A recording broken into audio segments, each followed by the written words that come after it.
Bonjour à toutes et tous. Merci pour cette invitation à modérer cette table ronde qui ne l'est pas. Et bienvenue donc pour cette deuxième demi-journée.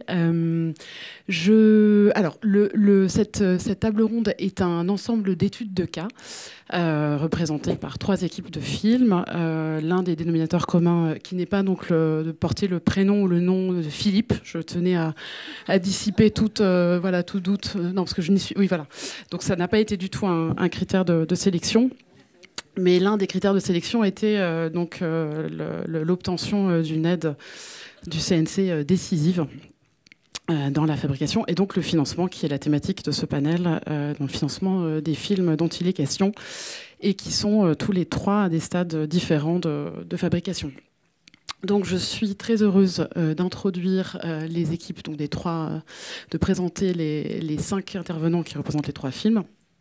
Donc Philippe Bézières et Philippe Martin pour un film qui est en cours de tournage qui s'intitule L'Orchestre de Paris, qui a eu l'avance sur recette. Adrien Louis et Julia Rostani qui sont en train de développer, peut-être tourner un petit peu aussi, un film qui s'intitule Les Lumières de la Ville, et Julie Paratian et Justine Arbonnier, donc, qui n'est pas présente mais qui est la réalisatrice du film. Nous parlons de Katie Blues, voilà, que j'espère que vous avez vu en festival ou en salle. Donc nous allons donc faire des études de cas, c'est-à-dire que nous allons parler de chacun des films, chacune des situations, mais aussi en ouvrant des ponts plus larges sur différentes problématiques de financement du documentaire, qu'il soit pour la télévision ou vu à la télévision, ou financé avec la télévision, et pour la salle ou financé de différentes manières et étant montré dans les salles de cinéma en France et peut-être ailleurs. Donc on va commencer avec, on trouvait ça plus alors là déjà on avait un petit doute sur le remplissage de la salle juste après le déjeuner, donc bravo, merci d'être là. On s'était dit qu'on allait commencer avec des images animées et donc avec un film fini pour lancer cette conversation, et donc on va commencer avec Katie Blues. Julie, est-ce que tu es munie d'un micro? Oui. On va commencer par parler de Katie Blues, et puis aussi peut-être de quelques autres films que tu as récemment produits, donc à Sister Productions.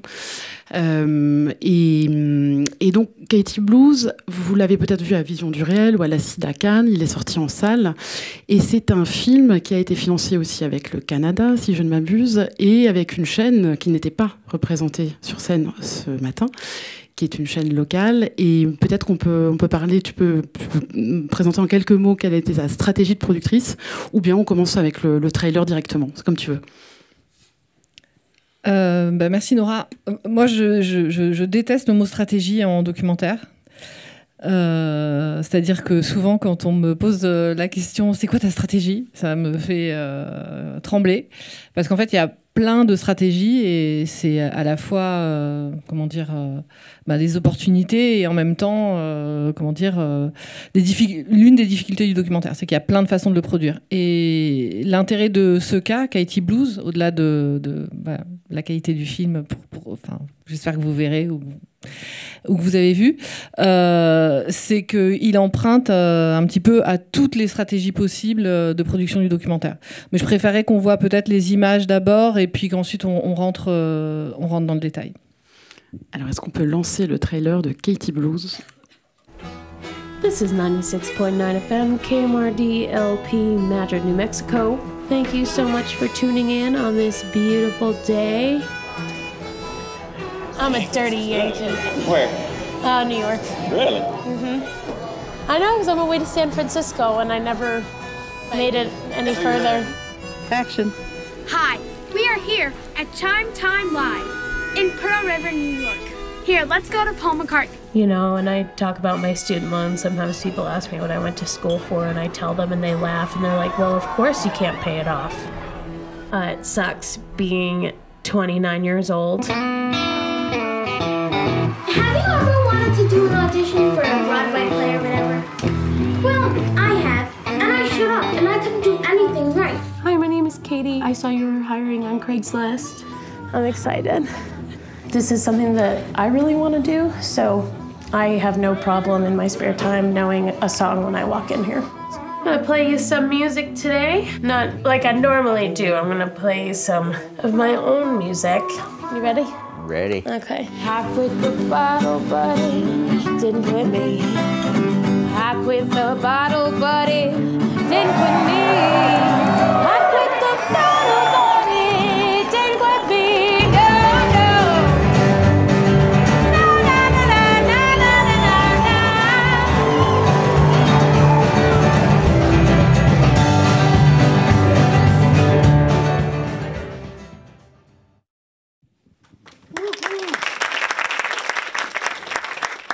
Bon voilà, donc le film est déjà sorti le 19 juillet. Bon, comme vous l'avez vu, il est sorti dans une relative intimité. Je sais pas si je déroule. J'avais préparé quelques slides en bon élève. Vas-y.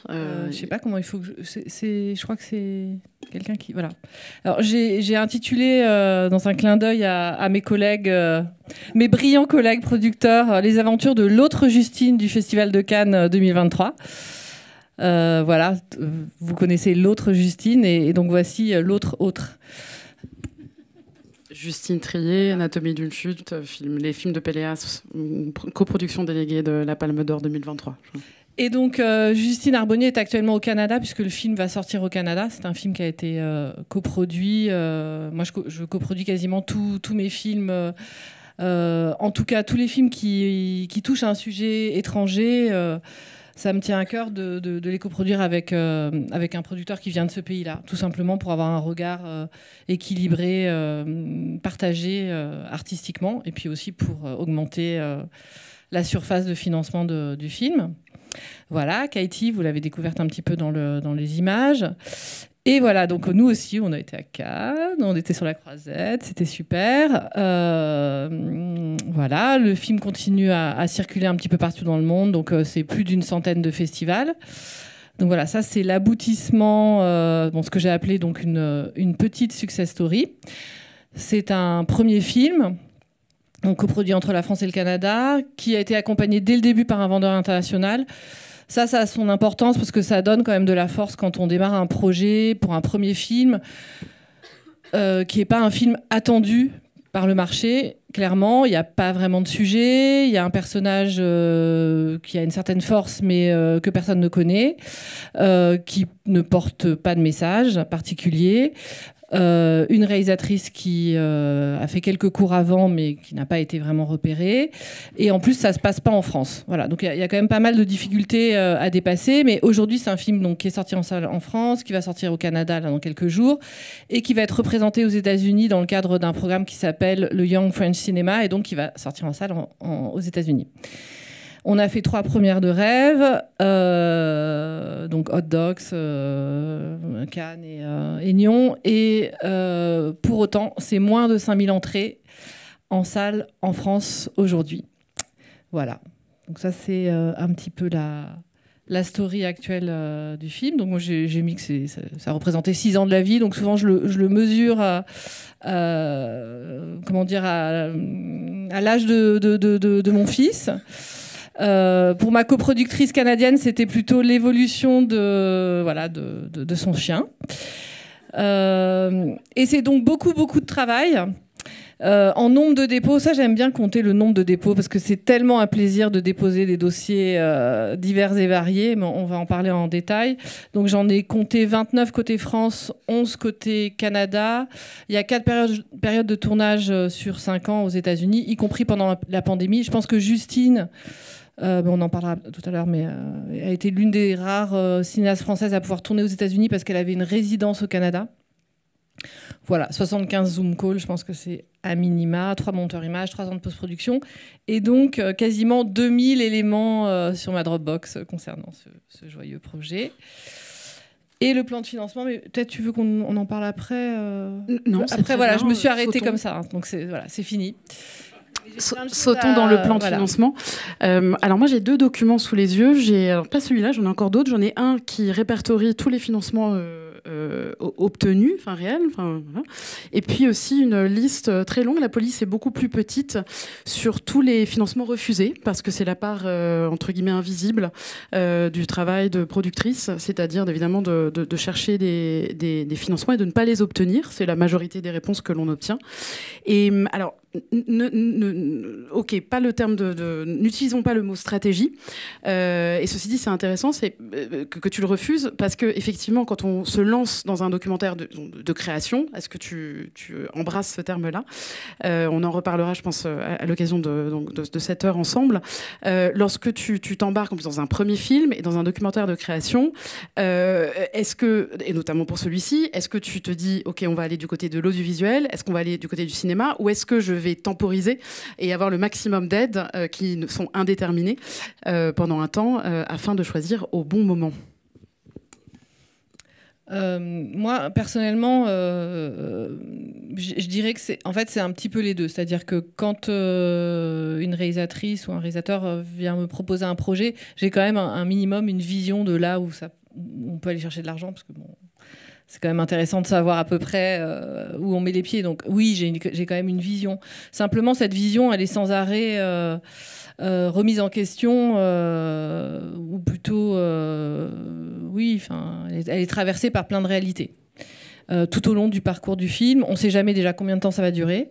Donc à chaque fois, on pense jamais que ça va durer 6 ans, 7 ans, 8 ans. Moi, j'ai travaillé sur des films pendant 10 ans parfois même. Et c'est pareil pour les réalisateurs, hein. C'est pour les producteurs et pour les réalisateurs la même chose.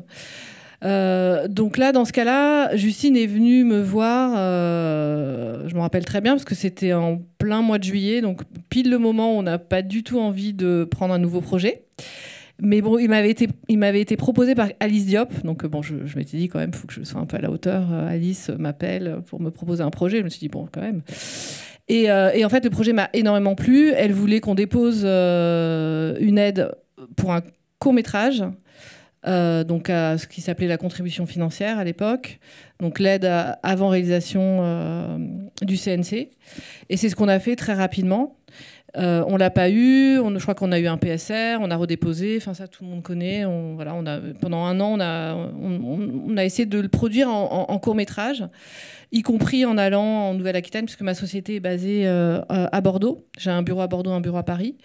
Et puis on a très très vite épuisé les possibilités de produire un documentaire en court-métrage. Ça plaisait, mais bon, ça plaisait peut-être pas assez. Et puis il n'y avait pas assez d'éléments pour dire, ça va faire un super court-métrage. Et donc, on a décidé de le produire en long-métrage.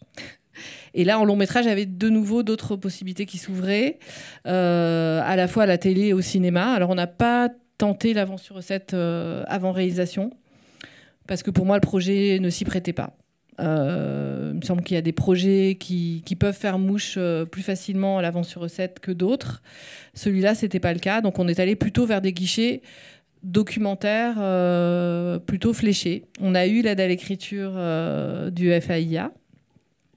Donc, Justine a eu cette aide à l'écriture. Et ensuite, ça a permis à ma société de production de déposer l'aide au développement. Et à partir de là, on a essayé de trouver en termes artistiques ce qui pouvait justifier un long métrage. Parce que c'est bien beau de dire on va produire un long métrage, mais il faut bien que l'histoire suppose un long métrage. Et donc, Justine partait, dès qu'on avait un peu d'argent, Justine partait aux États-Unis tourner. La première fois seule, la deuxième fois avec une équipe canadienne. Entre-temps, j'avais trouvé une coproductrice canadienne. Et quand elle revenait, je lui posais plein de questions pour savoir ce qui, dans la narration, pouvait justifier que ça tienne pendant au moins 70 minutes. Donc je disais, mais Katie, elle n'a pas un amoureux, il n'y a pas une histoire comme ça qui se trame, non, c'est pas du tout intéressant, ces mecs, ils sont pas intéressants, ça m'intéresse pas de les tourner, ok. Ensuite, il y a sa mère qui vient de... Donc Katie, c'est une jeune femme qui est à la base new-yorkaise et qui part loin de New York pour s'installer au fin fond du Mexique dans un village de hippies. Clairement pour rompre avec une certaine forme du rêve américain, clairement pour s'inventer autrement. Et quelques semaines après son installation à Madrid, Nouveau-Mexique, il y a sa mère qui vient s'installer à 100 mètres de chez elle. Donc je me suis dit, mais là, c'est super, ça va structurer notre histoire. Et en fait, non. Bon, bref. Et puis, bon, on continue comme ça à essayer d'inventer, de tourner, d'écrire, de financer. Et avec des financements canadiens, donc la société de production s'appelle la cinquième maison, et avec une aide à l'écriture. Alors c'est intéressant parce que de calque, c'est ça, mais l'aide à auteur qui là était de à peu près $70,000. Oui. Donc le type de montant en fait à l'artiste qu'on n'a pas vraiment forcément en France, et qui a permis, j'imagine, à la réalisatrice de vivre ou de survivre pendant ces 6 années. Voilà, au Québec, en fait, cette aide du Conseil des arts et des lettres est très importante. Et comme vous le verrez au plan de financement, je ne sais pas si tu veux que je le remette, mais... Oui, après, il y a les aides du CNC. En gros, en Québec, on a eu que le calque. Que le calque, un peu de crédit d'impôt. Commandite, c'est en fait c'est de la post-production en industrie, et l'apport du producteur, donc c'est-à-dire ce que le producteur ne touche pas, mais aimerait bien toucher sur ce film. Voilà, donc effectivement, on a eu d'abord 20 000 € qui est versé à l'auteur, et en fait, l'auteur a versé cette somme à la cinquième maison, qui ensuite a dépensé cette somme en tournage, donc en salaire pour avoir une équipe. Et au niveau donc de la France, puisque donc Sister est à Bordeaux, tu travailles régulièrement avec la Nouvelle-Aquitaine. Oui.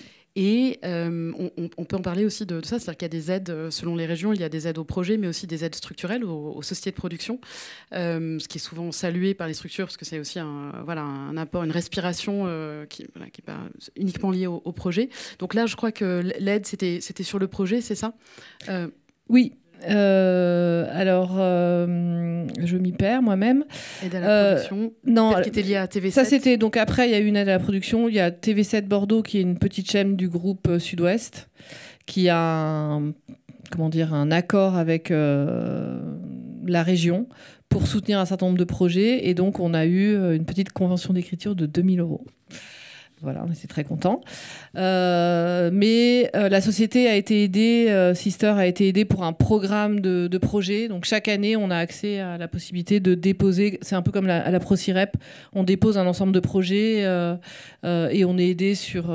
c'est des petites sommes, c'est 20 000 € pour plusieurs projets, mais ça permet quand même de mettre le pied à l'étrier, de payer un petit peu de droits d'auteur, de lancer les choses et de se rassurer sur le fait que voilà, on peut commencer à dépenser de l'argent.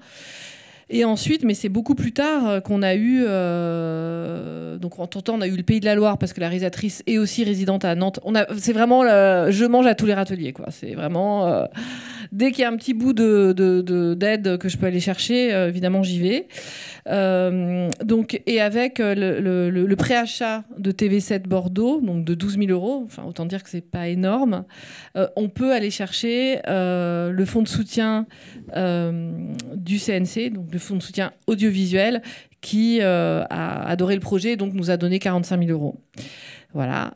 C'était chouette. Et ensuite, on a eu des aides à la production, mais là, on était déjà un petit peu plus rassurés sur le fait qu'on allait pouvoir finir le tournage. Mais par contre, on n'avait plus d'argent pour le montage. Voilà. Et encore 2 questions. Alors moi, je note au fur et à mesure, je ne l'ai pas dit assez, on aura une vingtaine de minutes très interactives, donc je remplis des post-it qui vont être l'objet de partage, d'un dialogue. Donc vous aurez la parole à un moment de cette conversation. Donc là, j'ai mis 25 copies, et là, privé-public, chaîne privée, chaîne publique. Et donc j'ai 2 questions avant de passer la parole aux 2 autres équipes. La première question porte sur les chaînes qui ont été abordées et qui ont, je présume, dit non ou rien dit, et du coup tu as dû commencer d'autres démarches. Et la deuxième question, c'est la question de l'apport de la distribution, et à quel moment est-ce que tu articules aussi un préachat, enfin une voix audiovisuelle avec un diffuseur et une distribution en salle, et comment tu t'es entendu avec une distribution, donc pas forcément sur une stratégie, mais sur un apport ou pas. Voilà. T'as posé plein de questions là. Non, mais je vois dans les financements refusés, effectivement, tu es allé à France Télévisions. Oui, donc bien sûr, pour tous ceux qui connaissent le documentaire, il n'y a pas énormément d'endroits où on peut aller frapper à la porte pour financer un film comme ça, comme je l'ai décrit, c'est-à-dire un film d'atmosphère, beaucoup, un film générationnel sur une jeune femme qui cherche sa voie. Donc j'ai bien sûr été voir Arte, parce que je travaille beaucoup avec Arte France. J'ai eu 2 refus. Un refus dans une case société, c'était pas assez société. Et puis un refus dans une case grand format, puisque la forme de la réalisation correspondait pas aux exigences de la case grand format. Ce que je peux tout à fait comprendre, parce que quand on est face à Riti Pan ou... je sais pas, ou Alice Diop, ou des grands noms du documentaire, et qu'on fait un premier film, on n'est pas tout à fait au bon endroit. Mais il n'y a pas beaucoup de cases chez Arte. Donc j'ai été aussi chez France Télévisions. Il n'y en a pas beaucoup non plus. Donc j'ai été à 25 nuances de doc. Et ils m'ont dit qu'ils avaient déjà fait un film sur les États-Unis. Donc ils avaient coché leur case. Malheureusement, je le dis avec ironie, mais malheureusement pour eux, ils ont un petit peu une logique territoriale, là où ils devraient avoir une logique beaucoup plus artistique et de choix singuliers. Donc, juste pour finir, parce qu'après, je laisse la parole, mais... Donc, comme vous l'avez vu, là, c'est un film télévision. En France, c'est très difficile de cumuler des financements cinéma et télévision. C'était absolument pas mon intention. Sauf que, une fois que le film a été terminé, les vendeurs internationaux ont dit « Mais pourquoi on n'essaierait pas Cannes ?» Je dis « Non, mais c'est pas possible, c'est un film télé. » Mais peut-être c'est possible et tout. Et en fait, ils se sont débrouillés parce que l'Acide à Cannes, c'était la seule sélection où on pouvait tenter le coup, accepte les films qui ont une promesse de distributeur en salle. Et ils ont trouvé un partenaire qui distribue, qui est un petit festival de films canadiens, qui distribue donc des films canadiens en France, qui a bien voulu faire une lettre d'intérêt. Ce qui nous a permis de postuler à l'Acide à Cannes. On a été choisis, donc parmi de nombreux films, on a été dans les 9 qui représentent la sélection de l'Acide à Cannes. Et ensuite, ce gentil, cette gentille étoile a laissé la place à un autre distributeur plus aguerri, qui est Shellac, et qui a décidé de sortir le film en salle. En France. Donc voilà, on est passé du court-métrage en passant par la télé, au long-métrage et au cinéma. Avec des réajustements auprès du CNC à cause de cette trajectoire-là ? Alors, moi, je m'entends très bien avec tous mes partenaires du CNC, donc j'ai essayé de plaider ma cause. Non, mais sincèrement, en fait, je pense que tout le monde a compris la logique dans laquelle on était. Ma chargée de compte au CNC, c'est Victoria Dominé, au CNC audiovisuel. Et donc, on a fait en sorte qu'il y a un PAD TV7 Bordeaux. Bon, il n'y a pas des enjeux non plus énormes de diffusion. Qui soit validé avant la date de sortie en salle, et donc le film pouvait sortir en salle. Là, Shellac attend l'agrément de distribution pour pouvoir nous payer le MG, donc bienvenue. Bon, gardez vos considérations, partage d'expérience et questions pour Julie pour la fin de cette table ronde. Merci Julie. Sur la question des aides régionales, il y a un long programme d'articles publiés sur le site de la SCAM, une enquête qui s'appelle Territoire et Création, qui revient sur les politiques publiques de soutien à l'audiovisuel de chaque région en ce moment, et c'est absolument passionnant, et ça détaille en fait ce qui existe et aussi les dynamiques à l'œuvre pour chaque région. Si la question vous intéresse, je suis sûre qu'elle vous intéresse. Alors, place aux lumières de la ville. Donc, on a le plaisir d'être avec Julia Rostani, qui est l'autrice réalisatrice du film, et Adrien Louis, des films de la Pépinière, basé à Marseille, mais la société est enregistrée à Lussas. L'histoire, c'est que... La coopérative. Non, c'est que en fait, il est coproduit par les films de la Pépinière à Lussas et par la Société du Sensible à Marseille. Tout simplement, il y a 2 sociétés. Alors, les lumières de la ville, dans la fiche du CNC que l'on m'a transmise, alors il y avait 2 choses qui m'ont attiré. C'est annoncé comme un 52 minutes. Donc, la première question que, pour préparer ce moment, j'ai posée à Adrien, c'était est-ce que c'est forcément pour la télévision ? Et le deuxième point, c'est que c'est un film, c'est un projet de film qui a eu... comme Katie Blues, l'aide à l'écriture, l'aide au développement, ainsi que l'aide au développement renforcé. Est-ce que tu embrasses le terme de stratégie ou pas, et comment vous cheminez avec ce projet-là ? Je réponds. Est-ce qu'on fait une immense partie d'échecs avec le réel, un peu comme un réal d'ailleurs ? Je ne sais pas si le mot stratégie il est peut-être un peu fort. Moi, je vois plutôt ça comme une partie d'échecs, mais en entre différents enjeux. Oui, le film a eu c'est un peu une blague de producteur, la sainte trinité du CNC en documentaire, écriture, développement renforcé, ce qui est quand même un parcours assez fort. Et surtout, c'est effectivement beaucoup de travail d'écriture. Moi, c'est marrant, me revient une phrase de Valéry Giscard d'Estaing: quand on n'a pas de pétrole, on a des idées. Et en fait, quand on est un jeune producteur en région, et qu'on débute, il y a une chose qu'on a, en tout cas moi c'est comme ça que je vois la stratégie, on a en fait un dossier possible, on a une écriture, on a un projet à défendre et on a un projet à écrire.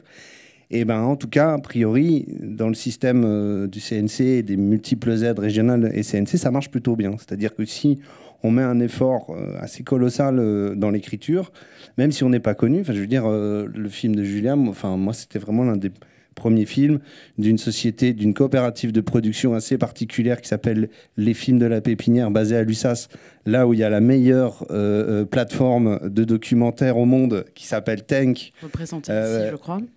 Qui est représentée ici, entre parenthèses, par rapport à où voir des documentaires, et on peut en voir de manière très simple, c'est Tank, et on peut aussi le voir en Europe, parce qu'en fait Tank est accessible en Europe, bref, parenthèse fermée, mais en tout cas, au sein de l'USAS, on a inventé cette espèce de coopérative un peu singulière de jeunes producteurs, où l'idée c'est de créer un partage entre pairs, où des producteurs dits seniors et des jeunes producteurs se transmettent un petit peu un savoir-faire, et on va mettre en place un travail d'écriture et essayer de progressivement aller vers des aides qui vont permettre au film de se développer.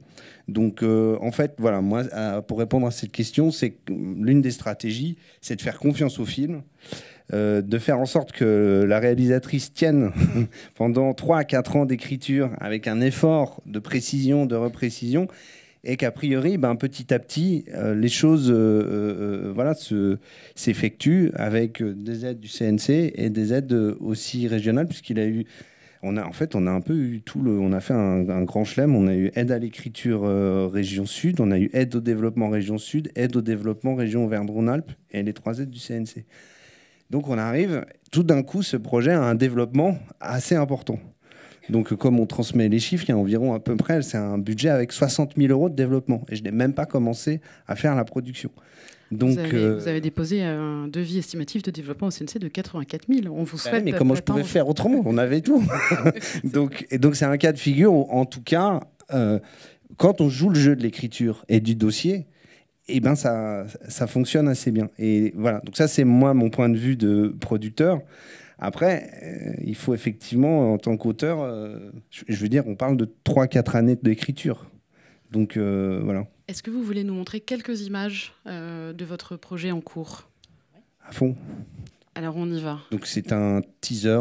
Voilà. Donc, juste petite info, on ne montre pas le teaser en entier qui fait 3 minutes. Donc, on a raccourci. Voilà. Vous allez arriver un petit peu au milieu. Et toi, tu déploies ces câbles en mer. Je n'avais pas réalisé que tu étais si proche. Je te pensais toujours tellement loin. Quand je regarde la mer où toutes ces données circulent, je n'arrête pas de me demander, de tout ce réseau, où est la source ?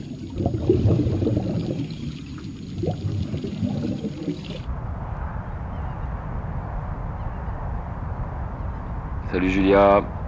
Alors là on est à Singapour, on est en train de charger le câble avant de partir. Ça prend des mois, c'est un processus qui est hyper long parce qu'il y a des mecs qui tournent en rond toute la journée, ils se relaient le câble et à la fin ils auront fait à pied l'équivalent de 20 000 km, c'est-à-dire la distance d'ici à Marseille.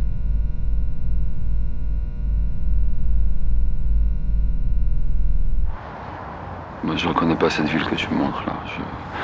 Je crois que si je rentre, je serai complètement perdu dans ces rues. Je sais pas si j'arriverai à les aimer.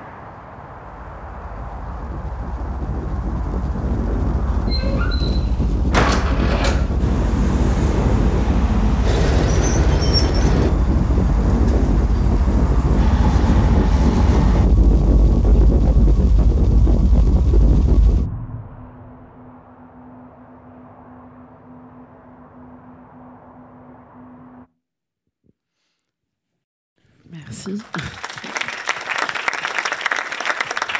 Alors Julia, peut-être que tu peux nous éclairer sur ton cheminement et aussi la relation entre autrice, réalisatrice et producteur, et notamment sur la question des financements. Est-ce que vous travaillez ensemble là-dessus? Mais peut-être que tu peux nous éclairer un peu sur le film lui-même. Oui, alors c'est complètement une autre ambiance par rapport à Katie Blues. Donc c'est un film en fait qui aborde la transformation de Marseille, notamment d'un quartier, d'une partie nord, des quartiers nord de Marseille, par le numérique. J'ai commencé à écrire ce film quand j'ai su qu'en fait la plupart des données en fait numériques du monde passaient par le port de Marseille. Enfin, du moins par la ville, et qu'un énorme bunker de la Seconde Guerre mondiale allait être transformé en data center sur le port, et ça m'a interrogée sur ses répercussions dans la ville.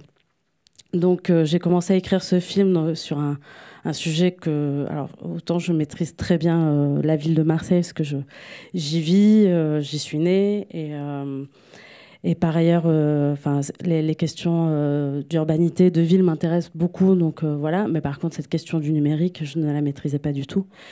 Et donc ça aussi amène à une écriture plus longue qui nécessite aussi beaucoup de travail. Et donc voilà. Et donc le projet, en plus, c'est vraiment j'avais envie d'incarner en fait et de pas rester sur un truc purement numérique. Alors là, c'est pas forcément l'extrait qui le montre le mieux, mais voilà, je suis plusieurs personnes en fait qui habitent la ville et qui sont répercutées en fait par ces changements. Donc il y a une habitante qui est expulsée de son logement dont elle est propriétaire, expropriée. Un jeune, pour faire référence à ce matin, qui... un vrai jeune Marseillais. qui du coup cherche un peu sa voie dans la vie, et qui, à qui on propose comme métier à réinsertion d'aller installer ses câbles dans la rue. Voilà. Et donc c'est... plus cette correspondance donc avec un jeune marin qui installe les câbles, mais dans la mer, avec qui je corresponds. Il faut préciser que le câble là, qui est expliqué, en fait, pour la fibre optique, c'est un seul et même câble qui part de Marseille et qui va jusqu'à Singapour. Et on tisse comme ça un fil d'un seul et même trait. Et c'est quand tu m'as raconté cette histoire que je me suis dit, waouh, délire quand même. Voilà. Donc, c'est un film aussi... alors moi, en plus, je suis une jeune réalisatrice. Je pense que je me disperse aussi un petit peu. Donc, je vais explorer pas mal de choses. Et du coup, effectivement, ça complique aussi et la réalisation et le fait de pouvoir écrire le film. Déjà d'avoir plusieurs personnes que je suis, c'est-à-dire que des fois j'avance beaucoup avec un, c'est-à-dire parce que je passe des mois avec un, mais du coup l'autre j'ai l'impression et après je le rattrape. Enfin voilà, c'est tout un jeu comme ça qui fait que les choses, le processus est assez long et qui complexifie, je pense, aussi la production, mais qui par ailleurs... C'est un film choral. C'est comment... Oui, il y a la choralité, mais par exemple, moi, je vis à Marseille et je tourne à Marseille. Ce qui crée aussi une économie aussi un peu, je pense, plus restreinte. C'est-à-dire que... et c'est moi qui filme, donc on a en équipe, on a souvent des ingénieurs son, enfin un ingénieur son qui m'accompagne, mais sinon je suis aussi assez autonome. Mais c'est aussi parce que c'est à Marseille et que je peux arriver, et là j'ai de la chance, et je pense aussi grâce au développement renforcé, vivre de ce film et m'y consacrer entièrement, parce qu'en fait ça prend globalement tout mon temps et j'ai du mal à faire autre chose en même temps, quoi. Donc ça c'est quelque chose aussi qui est assez importante, qui était aussi une problématique pour moi. Et ce choix d'être une équipe très réduite, voire limitée à une seule personne, c'était un choix dès le départ ou... Oui, ça c'est un choix de travail, c'est pas un choix subi. par l'économie. Ça, c'est plutôt, je pense, ma façon d'appréhender les choses. J'y suis pour rien, quoi, dans cette histoire. Oui. mais en tout cas, ce qui est sûr, c'est la temporalité, le fait d'avoir vraiment pu creuser, c'est vraiment grâce au financement, parce que je n'ai engagé, et je sais que pour beaucoup d'auteurs, c'est quand même le cas, et c'est une réalité très prenante d'investir de l'argent personnel dans son film, et qui n'apparaît pas dans ces tables de budget. Moi, j'en avais pas, donc pour moi, la question, elle était réglée. Je n'en ai pas investi, mais bon, voilà. Et donc, la relation aussi avec Adrien a commencé très tôt. J'avais obtenu une résidence à Besançon, les petites caméras. Donc, j'avançais dans l'écriture, mais une autre difficulté du film, c'est que je dois beaucoup aller voir des entreprises, notamment, par exemple, le data center. Je voulais aller le visiter, tout ça, et je me suis dit, mais si je suis toute seule... j'avais vraiment... je me sentais pas du tout légitime, et je me suis dit, ils vont jamais me prendre au sérieux. Donc, il faut que j'ai un producteur, où de suite, on a plus d'assises, où on a... Et donc, je voulais un producteur en région, à Marseille, puisque tout s'y passait, il n'y avait pas de raison d'aller plus loin. Et j'étais aussi à la recherche, en tant que jeune réalisatrice, avec peu de... Je savais que je pouvais très facilement lâcher le film, et je me suis dit, bon, il faut que j'aille voir quelqu'un dont je sens qu'il a vraiment envie d'accompagner et d'être aux côtés, et une vraie confiance, en fait, pour que je lâche pas, et pour que... voilà. Et donc, on m'avait parlé d'Adrien en me disant que sa volonté était vraiment d'accompagner les auteurs. Je me suis dit, bon, j'ai envoyé un mail, et j'ai eu une réponse très, très vite, un enthousiasme comme il sait faire, très... et voilà. Et là, l'aventure a plus ou moins commencé. Donc, il m'a vraiment accompagnée à l'écriture. Je pense que vraiment, sincèrement, je n'aurais pas pu obtenir les aides sans cet accompagnement-là. Voilà, tous ces allers-retours ont été vraiment... très important, très riche, et c'était des heures, des journées de conversation. 19 versions de dossiers. Bah voilà, le lycée, moi je les ai effacés. Mais voilà.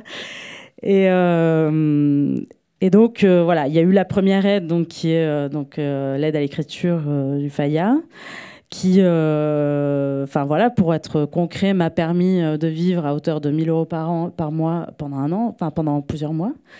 Je t'interromps un instant pour partager des données que tout le monde aurait grand bénéfice à consulter, parce que donc, on est en novembre 2023 et il y a un rapport important qui vient d'être publié par l'IJAC, par l'Inspection Générale des Affaires Culturelles, et qui est consultable en ligne, en français, sur PDF, sur le site du ministère de la Culture, qui a été largement partagé par les institutions, et qui effectivement fait état d'une paupérisation, alors ceux qui la vivent, on le savait depuis longtemps, mais d'une paupérisation réelle, tangible des auteurs RIS, réalisateurs RIS en France, avec alors il y a des chiffres assez importants, comme à peu près une rémunération médiane de 15 000 € par œuvre. Donc quand on fait un film sur 6 ans, faites un rapide calcul, et aussi une perte de pouvoir d'achat pour les auteurs RIS, réalisateurs RIS de documentaires en 20 ans, une perte de 30%.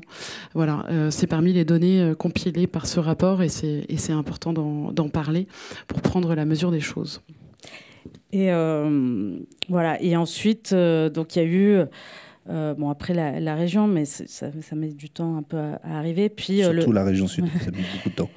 Et puis les aides au développement qui là ont permis du coup à l'intermittence de prendre le relais et de trouver une certaine stabilité, et donc de pouvoir vraiment prolonger le film. Et je pense que vraiment le développement renforcé a vraiment permis que aujourd'hui, que de vraiment prolonger sur le temps, parce qu'en plus le film, comme il est écrit, c'est un film qui regarde une transformation se faire, et la transformation, elle se fait pas du jour au lendemain, donc la nécessité est celle du temps long. en fait. Et est-ce que des diffuseurs ont été sensibles donc à votre projet, sachant que ce matin c'était intéressant pour celles et ceux qui étaient là. Lors du panel, il y avait des oppositions, enfin des vues relativement divergentes sur ce qu'est un bon documentaire, un documentaire qui marche, autour notamment de la question de l'incarnation, de l'histoire, du regard, voilà, et de la priorité que l'on donne à ces pôles-là. Et de toute évidence, c'est pas nécessairement un film. Votre projet n'est pas nécessairement un film qui est basé sur des personnages ou une histoire, mais plusieurs histoires et un sujet et un enjeu politique aussi. Donc comment est-ce que tu défends le film vis-à-vis des chaînes? Dans ma fiche, il y a écrit diffuseur de points en cours. Diffuseur de points en cours. Là, c'est vraiment en cours. En fait, rapidement, c'est que effectivement, en documentaire, il y a un moment assez intéressant, c'est le moment du développement. Et c'est quand même aussi assez... le CNC permet à ce que cette étape soit financée. Et le développement renforcé, c'est une aide quand même extrêmement intéressante parce qu'elle est pivot, en fait. Entre un moment où le film est là, parce qu'en fait, par rapport au travail d'accompagnement, moi, l'idée, c'est que tout d'un coup, un film doit surgir. On doit se dire, le film est là, on le comprend, et on peut aller le partager, on peut aller justement à la rencontre d'un diffuseur. Mais sauf que ça peut prendre X années. Et effectivement, chaque film est différent. Et il y a des films, ça prend 2 ans. D'autres, ça prend 6 ans. D'autres, 10 ans. On a tous notre film de 10 ans, j'ai l'impression. Enfin, voilà. Donc, voilà, l'idée de comment financer une œuvre documentaire, c'est comment financer cette période hyper importante du développement, le moment où le film surgit. Et c'est effectivement dans la relation entre prod-réal, mais aussi on a fait appel aussi à des consultants en écriture. Enfin, voilà, il y a tout un travail en jachère. Et cette jachère-là... quand elle est financée, ça permet justement à l'auteur aussi d'aller chercher des choses plus ambitieuses, plus précises. Et là, tu travailles sur un tissu urbain qui est en pleine mutation. Enfin, je veux dire, Marseille, en ce moment, c'est une ville assez délirante pour ça, d'une espèce de métamorphose. Voilà. Donc, c'est ça l'enjeu. Je veux dire, avant le diffuseur, il y a d'abord financer ce moment de développement. Et ensuite, comment on s'adresse à un diffuseur quand on est un jeune prod et un jeune réal. Je sais pas, on va mettre un cierge à Notre-Dame-de-la-Garde. Non, j'en sais rien. L'idée, c'est que, un film choral, c'est pas un court-métrage. Ça, c'est sûr. On peut pas, la choralité, elle prend du temps. Donc, moi, je pense qu'on peut faire plusieurs versions. Il y a cette idée en documentaire qu'on peut avoir un diffuseur qui veut un 52 minutes, mais pour les festivals, par exemple, on fait une autre version un peu plus longue. Donc, il y a cette stratégie-là. Le problème, après, c'est quel diffuseur accepte du long-métrage documentaire d'auteur. Il y a quelques cases. Il n'y en a pas beaucoup, mais il y en a quelques-unes. Donc, le dossier est entre les mains de ces quelques cases. On verra la réponse.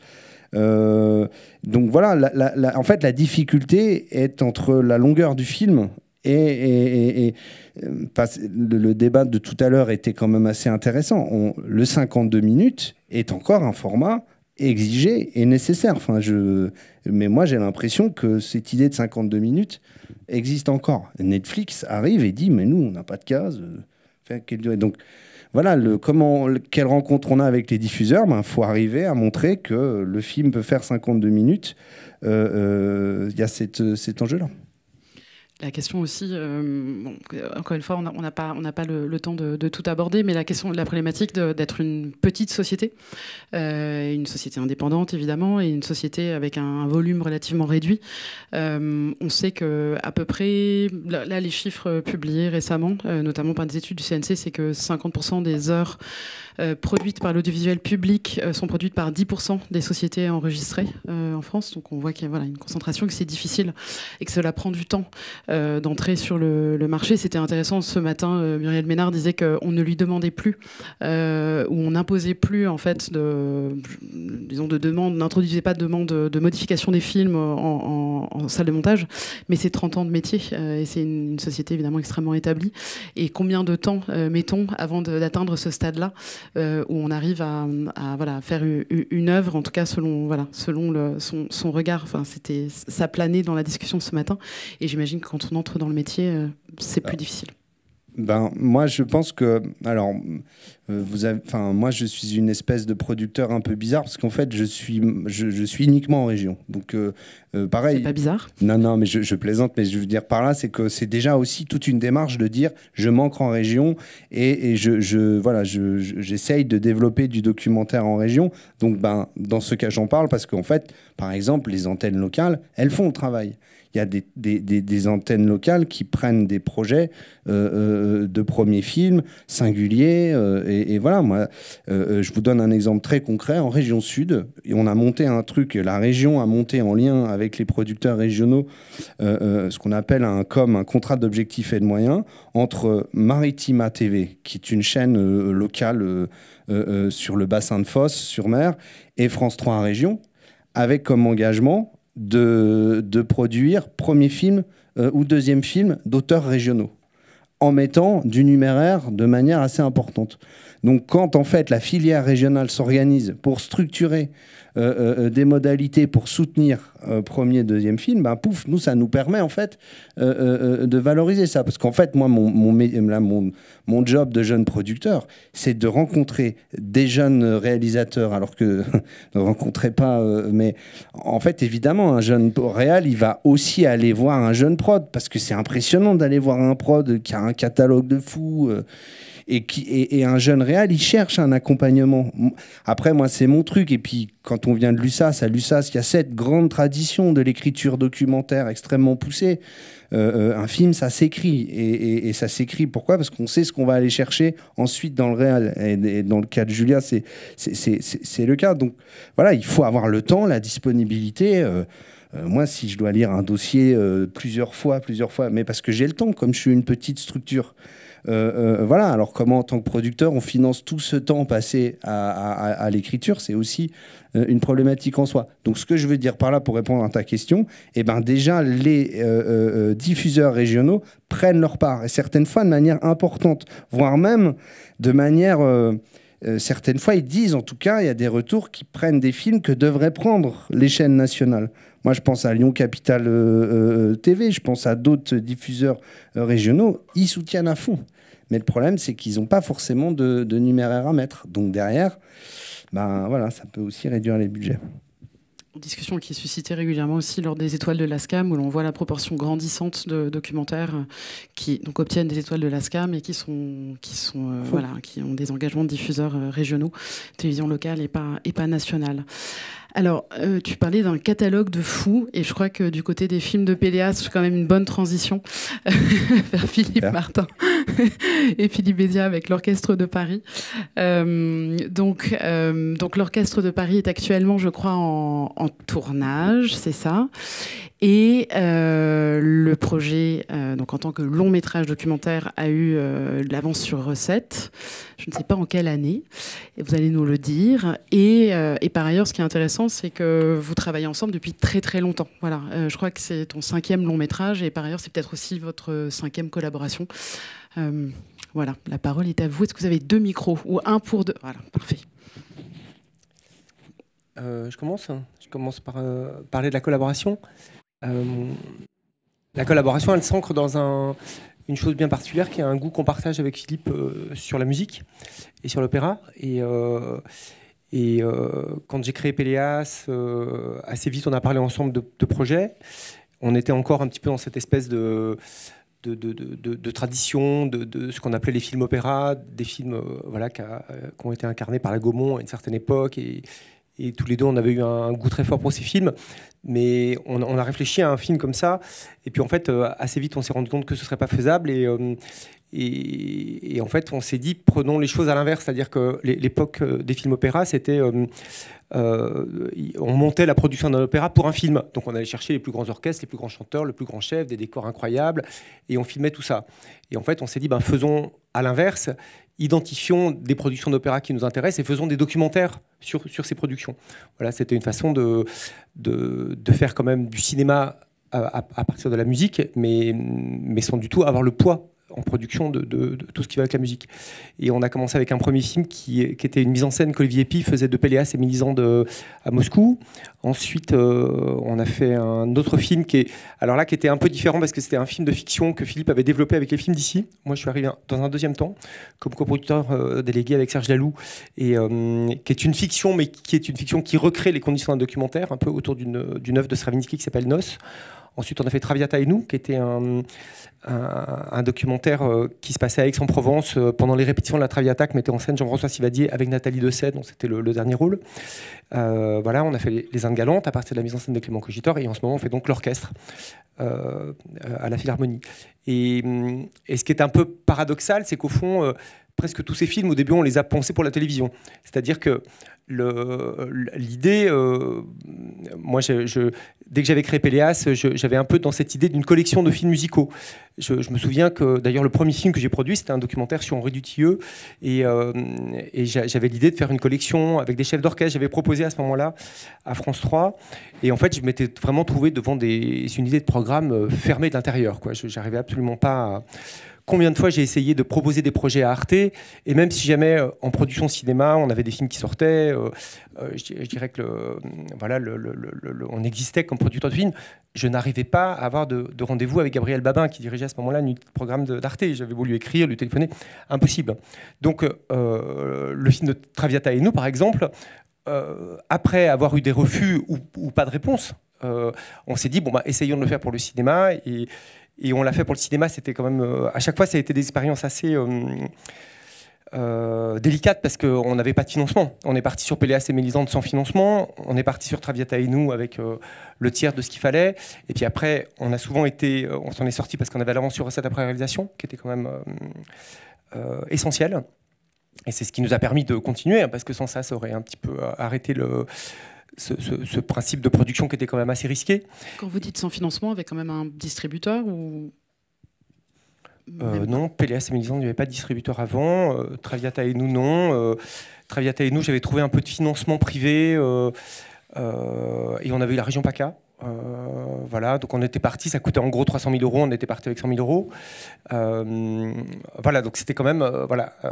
et je me souviens qu'il y a un autre film que je n'ai pas fait avec Philippe, mais avec Jean-Stéphane Bron, qui était un film sur l'Opéra de Paris, au moment où il y avait le directeur Stéphane Lisner qui est arrivé, il y avait Benjamin Millepied qui dirigeait la danse, il y avait un jeune chef d'orchestre, Philippe Jordan, et je me suis dit, tiens, là, il y a l'idée d'une matière de série documentaire. Voilà, et j'ai proposé ça à Arte, et Arte m'a jamais répondu. Et donc, j'en revenais même pas, je me disais, mais c'est quand même dingue, quoi. C'est-à-dire que pourtant, l'idée n'est pas... elle est simple, ça peut... Et d'ailleurs, le film, on l'a fait pour le cinéma, à nouveau, parce qu'on n'arrivait pas à le faire pour la télé, et il a très bien marché au cinéma, ce qui montrait que le sujet était quand même accessible. Et donc c'est assez paradoxal, c'est-à-dire que en fait, moi j'ai fait ce que je savais faire pour finir. Je n'ai jamais très bien su produire pour la télévision. Je trouve ça très difficile. Je suis souvent surpris quand même de la... Alors j'ai l'impression que ça change maintenant.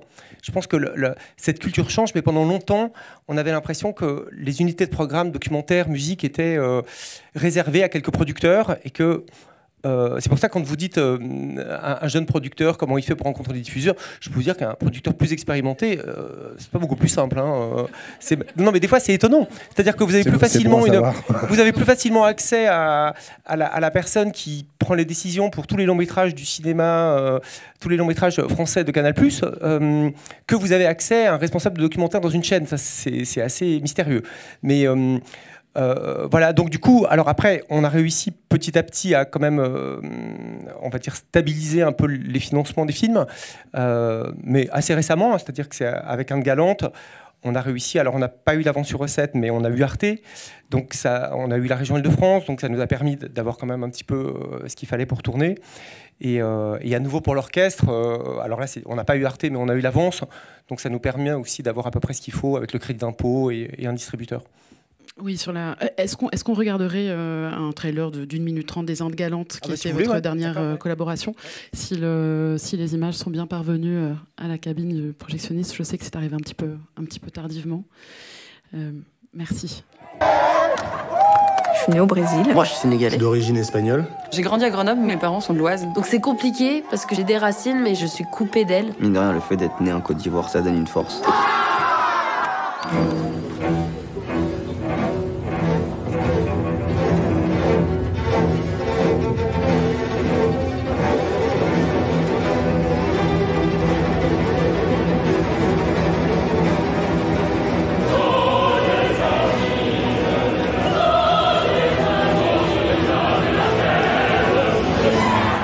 mais c'est incroyable. C'est un truc que j'aurais jamais cru, que l'opéra m'aurait touché aux larmes. Les gens, ils se rendent pas compte du talent que ces personnes-là ont. 1, 2, 3, 4.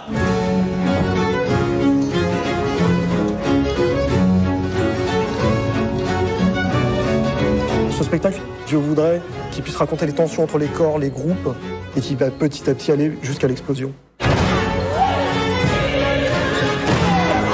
Je vais essayer de faire ce que j'ai l'habitude de faire, qui est le mot d'ordre du hip-hop, c'est de détourner. C'est pour ça qu'on a voulu un maximum de langage chorégraphique, que tout ça fasse partie d'un seul monde. Et au final, j'aimerais qu'on ait l'impression que c'est la jeunesse de Paris qui a pris la Bastille.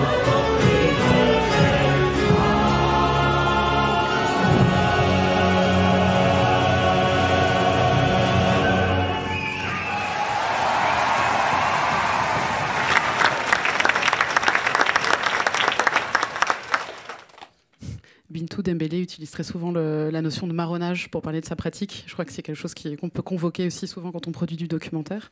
Le film est sorti en salle il y a 2 ans. Vous étiez déjà en train de financer, de préparer l'Orchestre de Paris. Pas du tout. Non. Alors c'est récent et vous avez eu l'avance sur recette tout de suite. Ouais. Ça a été... Non, mais alors je veux dire, voilà, il y a...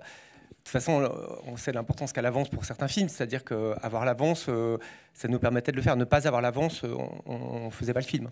Donc, non, on a fait un Galante et après, on a longtemps cherché quel film faire. On a eu une idée à nouveau qu'on a d'abord pensé pour la télévision. On s'est dit, tiens, il y a ce jeune chef d'orchestre, on n'était pas encore... il y a ce jeune chef d'orchestre qui débarque à la Philharmonie, Klaus Makela, et un jour, donc je le vois diriger, quand il vient juste d'être nommé, j'en parle à Philippe et je lui dis, faisons un portrait de ce chef. Donc on en parle à Arte. Bon, ils disent pourquoi pas. Bon, il n'y avait pas de oui, hein, mais il n'y avait pas de non. Et puis en fait, on s'est fait doubler par un autre réalisateur qui, à un moment donné, on s'est retrouvé dans cette situation assez drôle. C'est qu'on allait saluer le chef d'orchestre à la fin d'un concert, et puis on voit un autre réalisateur qu'on connaît, Bruno Mont-Saint-Jean, pour pas le nommer, très grand réalisateur de musique, hein, vraiment respect total. Et on est là, on attend, et tout d'un coup, on voit Bruno Mont-Saint-Jean arriver, et on voit notre Klaus Makela qui prend Bruno Mont-Saint-Jean dans les bras, qui l'enlace, qui discute, chaleureux. Et nous, on a eu 2 petites poignées de main. On s'est dit, bon, c'est plié. Et donc, à ce moment-là, on a compris que voilà, on ne ferait pas le portrait. Et en discutant tous les deux, à un moment, on s'est dit, mais au fond, faisons, plutôt que de faire le film sur ce chef, faisons le film sur l'orchestre. Ce sera l'occasion de parler de ce chef, bien sûr, mais aussi de parler d'autres chefs d'orchestre. Donc de parler du rapport entre... voilà, mais Philippe parlera plus du fond du film. Oui, et comment dans ce duo qui est maintenant à quelques années de route, comment vous travaillez aussi sur les financements ensemble ou pas du tout? Est-ce que c'est quelque chose qui est uniquement du côté de la production ou sur lequel vous avez un regard commun, un cheminement? Avec Philippe comme avec les autres réalisateurs, aujourd'hui les réalisateurs sont quand même très impliqués, savent comment on monte les films. C'est plus du tout l'époque où tout d'un coup il y a quelqu'un qui fait les choses dans son coin sans qu'on sache trop. Et non, c'est plus ça. C'est-à-dire, donc évidemment, vous parlez des stratégies tout à l'heure. La stratégie, elle est un peu sur le financement. Selon les projets, on se dit tiens, peut-être que là, on peut avoir ça, on peut avoir ça. Donc, on en parle ensemble. Voilà. Mais après, à la différence du distributeur, où là, par exemple, Pyramide, il y a une chose. Comment dire, ce qu'on appelle l'affectio societatis qui rentre en jeu, c'est-à-dire qu'il y a l'envie de se réunir avec nous, avec lui avec nous. Mais autrement, les autres décisions, c'est des commissions, c'est des gens à qui on parle pas, sauf on fait des euros pour l'avance sur recette. Mais donc on espère qu'on va convaincre ensemble. Hein. Philippe, Média, bravo pour les Andes Galantes. Merci. Bravo à Bintou, à Clément, à Leonardo, les artistes que j'aime filmer, parce que donc finalement... la différence peut-être avec les projets dont on a parlé avant, même si Katia est un peu une artiste aussi, j'ai l'impression. C'est vrai qu'on aime faire des films sur les artistes au travail, et effectivement, on approche quelque chose qui est assez institutionnel, qui est assez vaste, qui est assez grand, qui est assez spectaculaire. Donc c'est vrai que cette idée de production documentaire à partir d'une matière qui est déjà produite par d'autres, par des opéras, par des maisons, par des... Voilà.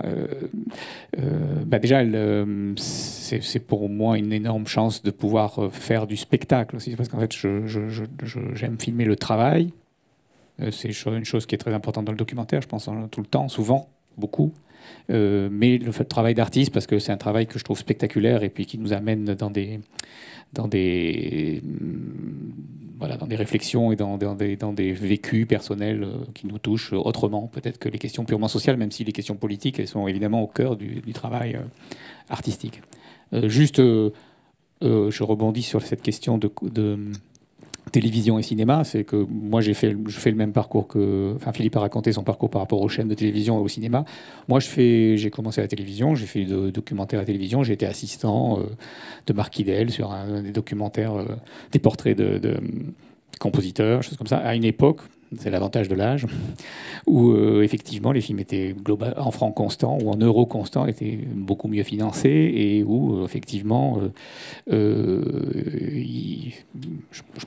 n'ai pas les chiffres, j'ai pas fait mes calculs personnels, mais moins de 30% sur les 20 dernières années, oui, évidemment. Alors, et notamment en matière de doc, ça a été de plus en plus difficile de produire des documentaires pour la télévision, de proposer des documentaires pour la télévision. Donc moi j'ai fait un choix, j'ai fait une bascule professionnelle qui a été de faire comme la musique est ma deuxième, c'est mon bras droit et mon bras gauche, le cinéma et la musique. Je filme des spectacles, je fais ce qu'on appelle des captations pour la télévision. Et avec Philippe, je continue de faire des documentaires. Enfin, il y a un degré de liberté dans l'écriture au cinéma, qui est très, très, très, très, très difficile d'atteindre à la télévision. Et même, j'ai l'impression d'avoir assisté à la dégradation de ce degré de liberté en écriture. Et d'autant que j'ai aussi fait des films avec des archives. J'ai beaucoup aimé faire ça, de monter des archives. Et quand on va fouiller dans les archives de la télévision française des années 50 ou 60, on est stupéfait du degré de liberté de la parole, des sujets, des traitements, et du fait que voilà, il y avait un auteur qui était voilà, tout à fait reconnu. Enfin, en tout cas, on lui laissait les clés. Et je fais un petit... Quand même, à part la censure gaulienne. Non, mais après, quand même, dans les années... Arte a été tellement important pour le documentaire qu'il y a quand même un autre monde qui s'est ouvert à ce moment-là. Je parle de ma partie musique un peu, tu vois, effectivement. Voilà. Après, effectivement, voilà, c'est tout. C'est que la liberté, elle est totale au cinéma, avec Philippe. Quand on a un bon producteur, en tout cas, quand on a cette relation d'avoir un peu... inventer ensemble une idée et de l'avancer. Voilà. Donc la discussion, c'est juste qu'on a trouvé ça ensemble. Je ne vois pas un autre producteur avec qui imaginer ça, et inversement, je pense que... voilà. Et sur l'Orchestre de Paris, parce qu'il existe aussi des financements cinéma via les télévisions, est-ce que vous travaillez avec une chaîne qui... Non, on a... Alors, on l'a proposé à Arte, pourtant on sortait du succès des Indes galantes, qui avait été un vrai succès pour Arte, puisque la captation du spectacle a été un succès. Au point qu'ils en ont fait un digest, donc les Indes galantes en 1h30, nouveau succès d'antenne, succès au cinéma du film, mais l'orchestre les a pas convaincus. Enfin, on n'a jamais eu vraiment d'ailleurs de retour. Faut dire qu'Arte fait 3 longs métrages documentaires par an, et on peut pas dire que le documentaire musical, voilà, j'ai l'impression qu'on est passé un peu par effraction avec les Indes galantes. À cette époque-là, Véronique Kella présidait Arte. Elle connaissait le travail de Clément Cogitor. J'ai l'impression qu'elle a presque un peu imposé. Oui, ça m'intéresse, faisons-le. Voilà, mais quand même, le documentaire musical, c'est raide, je peux vous dire. Et il y en a un autre que j'ai fait passer comme ça, c'était l'opéra de Jean-Stéphane Bron. Je l'ai fait passer auprès de France 2. Et quand, après, je suis revenu avec un nouveau projet documentaire de Jean-Stéphane Bron, après, quand même, un film qui avait fait un documentaire qui avait fait pas loin de 140 000 entrées, ce qui était quand même pas mal du tout. Elle m'a dit, et c'était un... Donc Jean-Stéphane Bron a fait ce film sur l'opéra, mais c'est un documentariste qui fait des sujets en général beaucoup plus politiques ou sociétés. Et là, il avait un projet sur l'intelligence artificielle. Je vous parle de ça il y a je sais pas, 6-7 ans à peu près. Hein. Donc il avait vraiment, comme c'est un garçon qui a beaucoup d'intuition sur des sujets très forts, et il avait le sentiment qu'il fallait faire quelque chose sur l'intelligence artificielle. Et je l'ai proposé à France 2, ils m'ont dit non, cette fois, maintenant on ne peut plus faire passer un projet comme ça. Donc on dit souvent que produire des films, en fait on ne peut pas capitaliser. Donc je crois que c'est un exemple absolument éloquent, c'est-à-dire qu'on peut imaginer quand même qu'avec une palme d'or, au moins les réponses vont être écrites et formulées rapidement de la part des chaînes. Mais c'est assez éloquent comme récit. Surtout quand on commence et qu'on se dit que c'est un manque de réseau ou un manque de compétences. Je ne connaissais pas votre phrase en production de capitalise passe. Je ne connaissais pas cette phrase, c'est intéressant. Mais... Vous adhérez ? Ah bah ouais, j'adhère, bah ouais, bien sûr. C'est même assez... c'est une chose assez étonnante dans ce métier, quoi. C'est de se rendre compte à quel point, au fond, le passé n'aide pas tant que ça. C'est ça qui est curieux, contrairement à ce qu'on pourrait croire, en fait. Hein.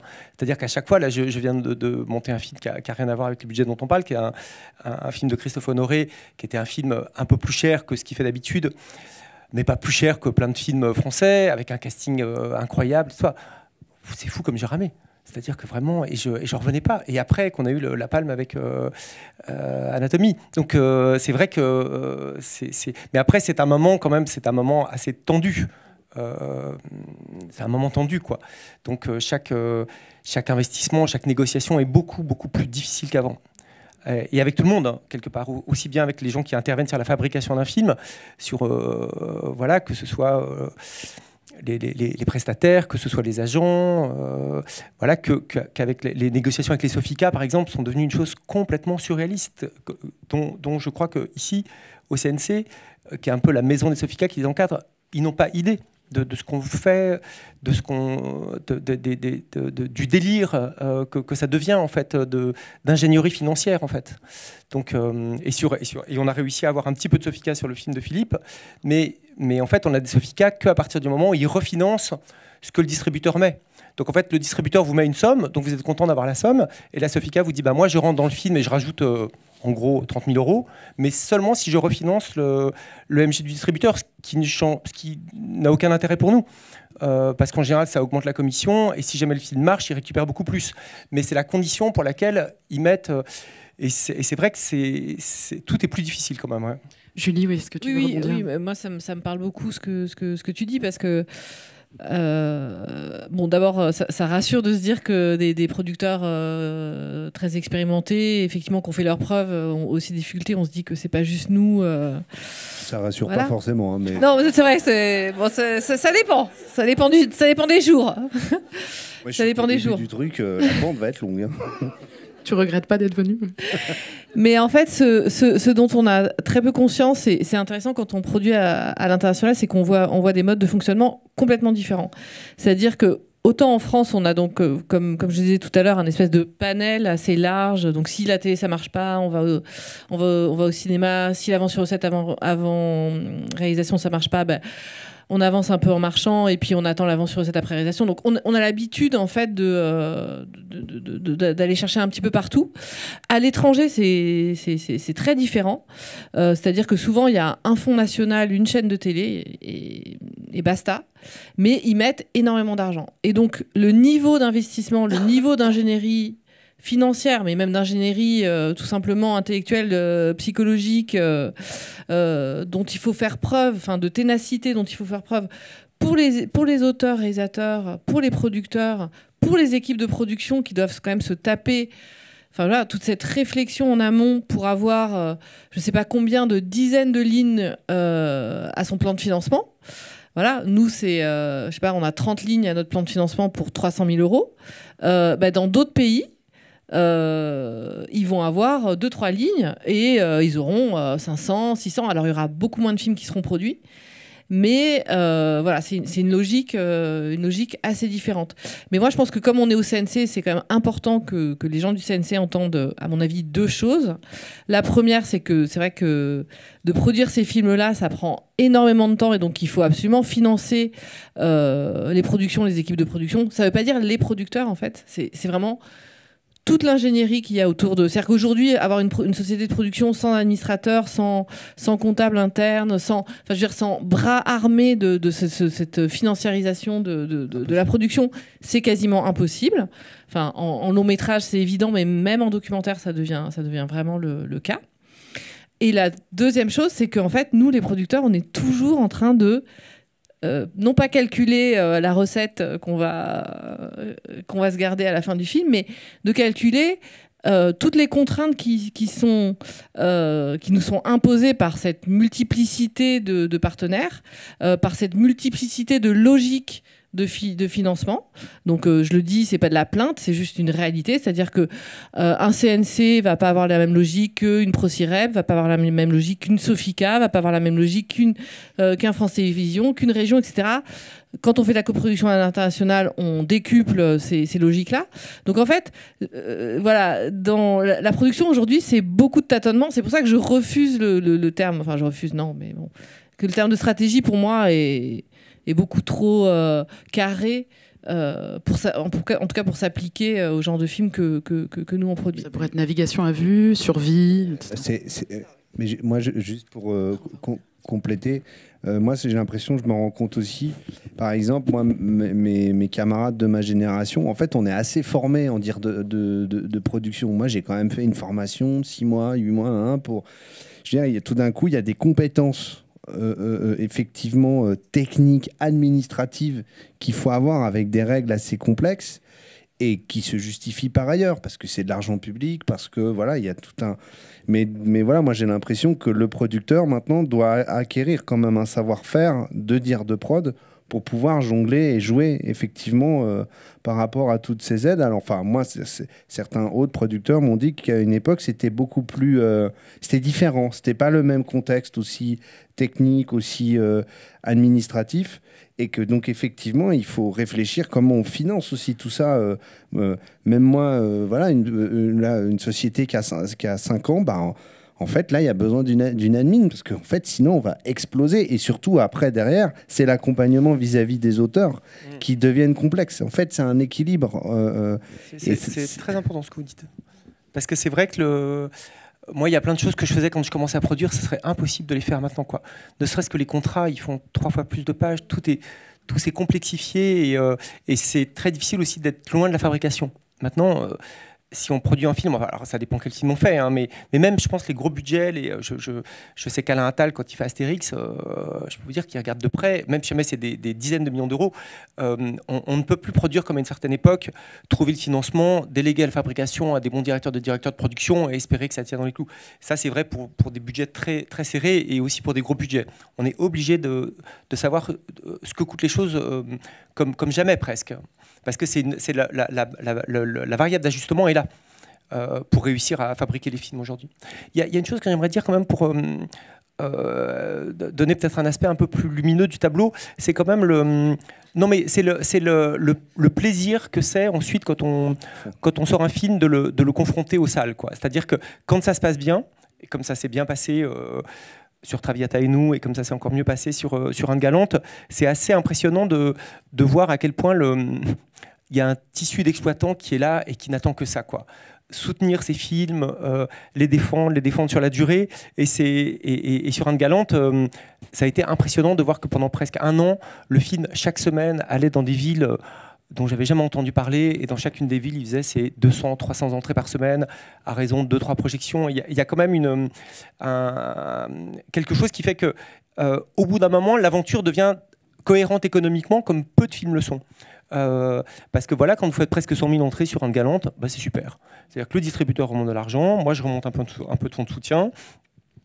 Tout le monde, c'est vraiment ce qu'on peut appeler un succès.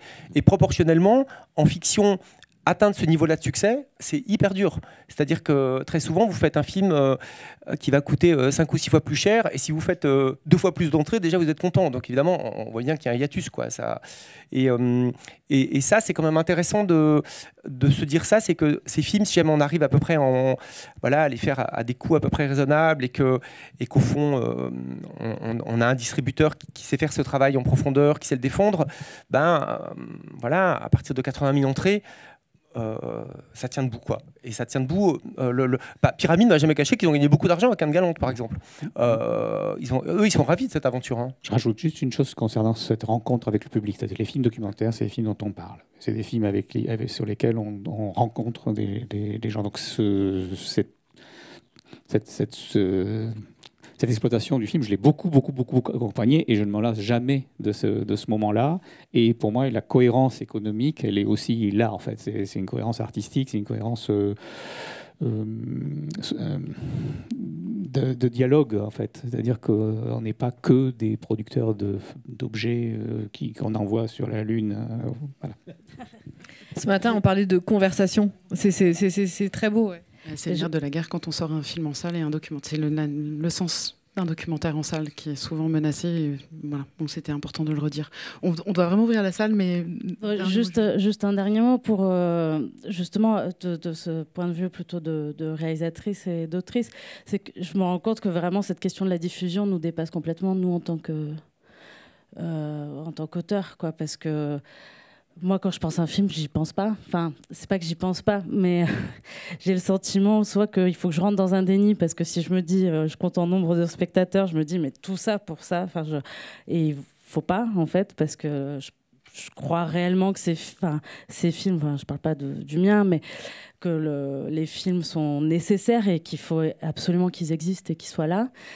Et donc c'est vrai que là, par exemple, nous qui sommes en recherche de diffuseurs, enfin, j'ai complètement et je m'en remets, je fais confiance et je me dis déjà si on en a un, waouh. Et peu importe lequel ce sera. Et effectivement, là où je me projette, là où je me projette, ça va être en festival. Enfin, moi, quand je pense à mon film, je pense plus à les festivals, accompagner le film, parce que j'ai l'impression que c'est là où ça se concrétise et que justement, effectivement, tout le sens aussi de faire le film, c'est tout ce qui se passe autour du film, en fait. C'est aussi tout ce que ça peut créer, c'est les rencontres, voilà. Même ce matin, dans l'étude des publics, il y avait... je me suis dit, ah tiens, quand même, c'est chouette de voir que...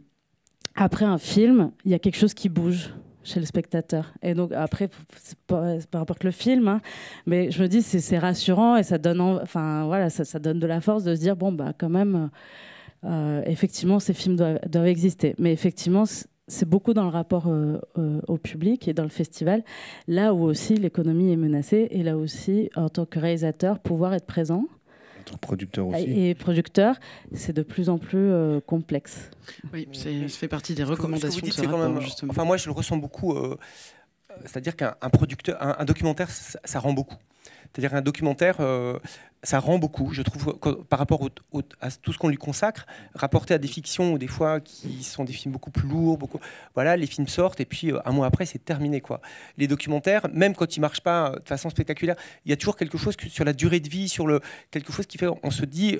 On avait raison de le faire, c'est-à-dire que la façon dont des fois les documentaires touchent le public est d'une façon tellement plus presque émouvante, tellement plus politique, tellement et moi j'aime bien faire les deux. J'aime beaucoup produire des fictions, mais je trouve un point d'équilibre dans le documentaire parce qu'il y a je sais pas comment dire, il y a une vérité dans le rapport au public et aussi dans la fabrication, c'est-à-dire que réussir à faire des films pas chers et que ces films soient cohérents, comme je disais tout à l'heure, c'est quelque chose qui a une source de satisfaction.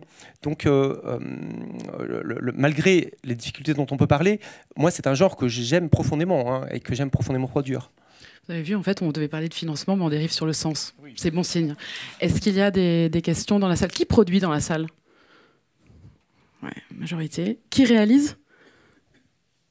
Qui est du côté de la diffusion et des institutions? Pas beaucoup. C'est un peu une moitié, un tiers. Hein. Ouais, beaucoup de producteurs et productrices. Alors, on a une dizaine de minutes pour des questions, des partages. Pour le moment, je ne vois pas. Ah, une main se lève au 3e rang. Un micro est en train de vous parvenir.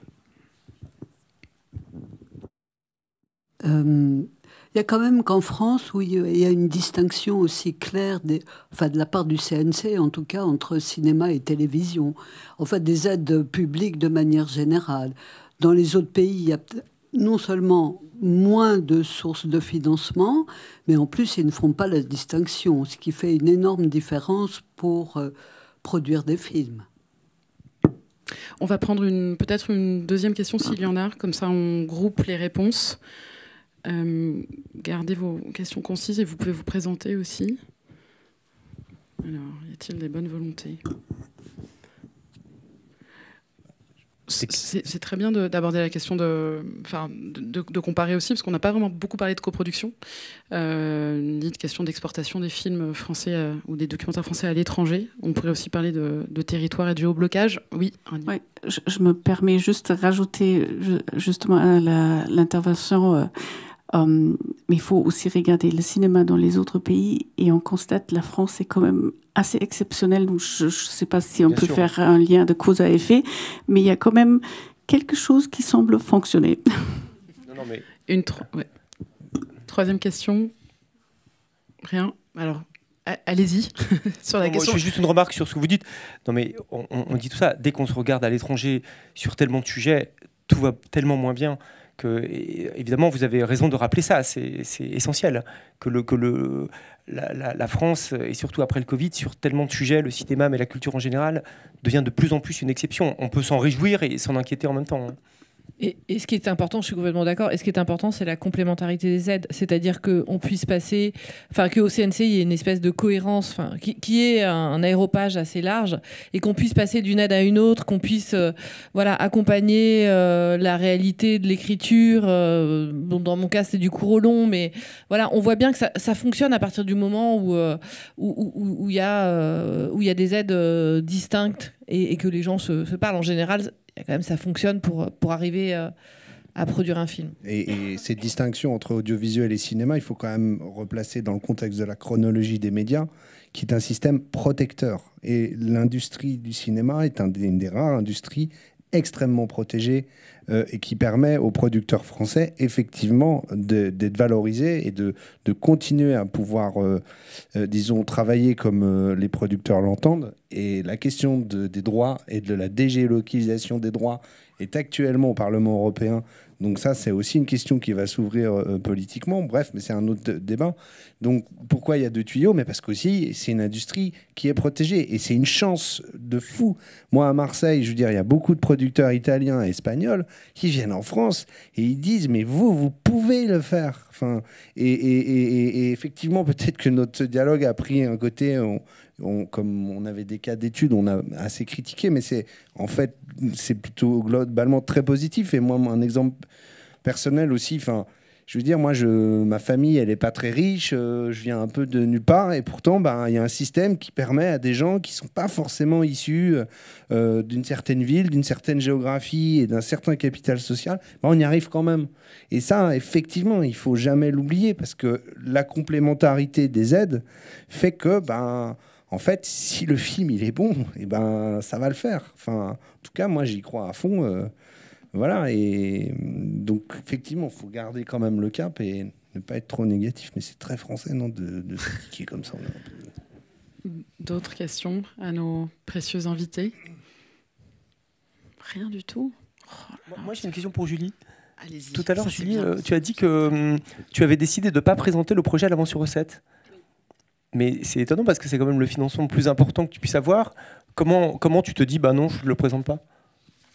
Parce que j'ai déjà été dans des comités d'avance sur recette et j'ai vu quel type de documentaire était choisi. Je me rappelle d'ailleurs une fois, je ne dirais pas qui était dans la commission, mais j'étais simplement lectrice. Et donc le comité se réunit autour de films de fiction et de films documentaires. On est, je sais pas, 5-6.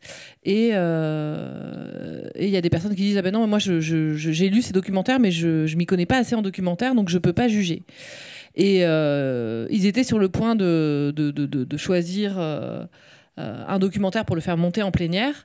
Et j'ai dit, écoutez, moi, je m'y connais vraiment en documentaire. Et je peux vous dire que ce film-là ne montrait pas, même en plénière de l'aide à l'écriture. Et dans un comité documentaire, alors que là, vous allez le faire monter en plénière de l'avance sur recette. Alors, c'est un petit exemple, mais je crois que...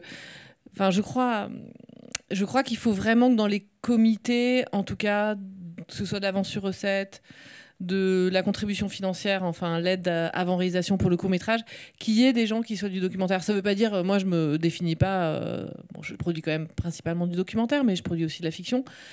Personne se définit par un genre, la preuve, toi, enfin je veux dire, on a tous envie de faire des choses différentes, mais je pense que c'est quand même important d'avoir des gens qui ont un référentiel documentaire dans ces commissions. Parce que voilà, c'est assez désastreux parfois de voir qu'il y a certains documentaires qui ont l'avance sur recette. Bon, certainement qu'ils le méritent, c'est pas ça que je veux dire, mais j'ai pas l'impression qu'on soit toujours bien, bien lu, ou en tout cas par des gens qui considèrent, puisque c'est ça que j'ai entendu, qui considèrent qu'ils ne savent pas lire du documentaire. Bon, pour moi, c'est du cinéma, et donc voilà, j'espère qu'on peut être beaucoup plus polyvalent, et je pense qu'on l'est vraiment au fond. Au fond, on l'est vraiment. Donc, Katie Blues, j'ai décidé de ne pas le déposer parce qu'encore une fois, il défendait... C'est comme s'il était un peu... peut-être c'était dans la forme de l'écriture, dans cette... il était un peu impalpable, il ne racontait pas une histoire avec un arc narratif très clair, il n'y avait pas vraiment un sujet. Tout ça, on l'a trouvé plutôt au montage, finalement, et on l'a trouvé plutôt dans un après-coup. Vous avez essayé de l'aventure après réalisation ? Non, parce que comme on avait eu le FSA, le Fonds de soutien audiovisuel, et une télévision, on s'est arrêté là. On n'avait pas le droit. Pour quelques chiffres, en fait, les documentaires aidés à l'avance sur recette, enfin déjà l'avance sur recette, un taux de sélectivité terrible, et le nombre de documentaires, de longs métrages documentaires aidés à l'ASR varie d'une année à une autre, mais les chiffres que j'ai, c'est que en 2018, les collèges avant réalisation aident 53 films, dont 12 documentaires. En 2022, sur 58 films, sur 6 documentaires. Donc ça varie entre 20 et 10% en fait, des films aidés qui sont des documentaires. Donc le travail d'écriture est gigantesque pour un résultat qui est... Voilà, Après, une autre des raisons, c'est que nous, on avait déjà tourné. C'était évident parce que le projet, c'était de tourner pendant les années Trump. J'ai pas bien décrit le projet au début. Et nous, on a tout de suite commencé à tourner. Et moi, c'est vrai que pour le coup, on est toujours en train d'un peu naviguer, comme je disais, entre les règles, dire des choses, en dire un peu moins parfois, etc. Mais quand même, quand le projet lui-même est un projet sur le long terme, c'est un peu compliqué d'aller à l'avance sur recette. C'est en train de changer, je crois que les choses sont en train d'évoluer et tout, mais c'est un des critères qui a fait que je n'y suis pas allée. Le taux de réussite à l'avance, comme Dominique Boutonnat l'a dit ce matin, des films documentaires est meilleur que celui des autres films, et notamment des films de fiction. Et concernant la composition des commissions, c'est vrai qu'il faut des documentaristes, on en a, mais c'est compliqué. Il faut aussi des gens qui représentent l'animation, il faut des gens qui représentent un cinéma d'auteur, un cinéma parfois un peu plus ouvert, des hommes, des femmes. Donc on ne peut pas avoir que des documentaristes à l'avance sur recette. Ce serait le rêve, n'empêche. Voilà. Sur la période 2018-2021, 33% des projets déposés sont documentaires et représente 36% des projets aidés. C'est important. Je pose la question comme ça, Raphaël. Je ne veux pas mettre un pavé dans la mare, mais vous n'avez jamais pensé faire un collège documentaire ? On y a pensé, mais en même temps, la position du CNC, ça a toujours été... Il y a le fonds d'aide à l'innovation qui est exclusivement consacré au documentaire avec une absence de destination au départ. Mais pour le CNC, les documentaires sont des films de cinéma à part entière. Et au même titre qu'une œuvre de fiction, au même titre qu'un film d'animation. Et du coup, pour le moment, en tout cas, on a souhaité avoir un collège indifférencié, quoi. Mais si je puis rajouter quelque chose, c'est aussi sur la notion du dossier. Enfin, je veux dire, le dossier documentaire, l'écriture documentaire, c'est quand même quelque chose d'assez spécifique. Enfin, et c'est peut-être aussi parce que, là, vraiment, c'est une vision assez personnelle. On y met un tel effort que finalement, peut-être qu'en tant que producteur, on a une espèce d'attente de lecture. Et effectivement, peut-être que des fois, quand on a des retours, il y a quelque chose d'assez déceptif. C'est comme, il n'y a rien de pire pour moi quand un diffuseur répond en une phrase laconique « Non, nous avons déjà eu le sujet l'année dernière ». Il y a 4 ans de travail, il y a un dossier de fou. Totalement d'accord. Et voilà. Donc, ce que je veux dire par là, on y met tellement que peut-être on a une exigence en contrepartie de lecture tout aussi forte.